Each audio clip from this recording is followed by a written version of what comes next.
decades now. With the election of a black president nearly 8 years ago, many would believe that Dr. Martin Luther King's dream has come true. But as John Chapman reports, the work of Dr. King is far from over. Sadly, all we have to do now is look to one Omaha neighborhood.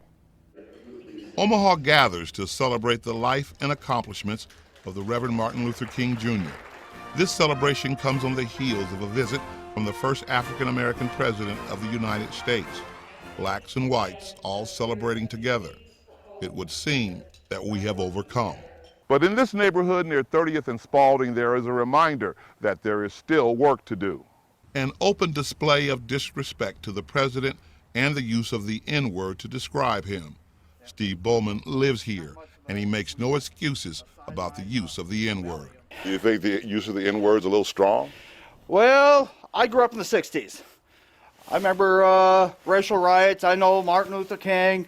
You know, I grew up I'm 57. So I grew up in the 50s, late 50s, early 60s. And I know what it was like to the water guns and the racial riots and Birmingham and, you know, the South. Yeah. You know, I know all about it. And being a historian, have a master's degree in history, I know my history pretty good. But yeah, it might be a little racist. Regina Wright and her 2 children live across the street from Bowman and his racist display. Regina doesn't get angry, and true to the teachings of Dr. King, she tries to help her neighbor. And he's been putting up stuff like that all the time, constantly putting up stuff like that. And I'll bring it up to him gently and let him know, you know, take that down, please. You know, this is not the neighborhood for that. And he's understands, and he'll take it down after I mention it to him.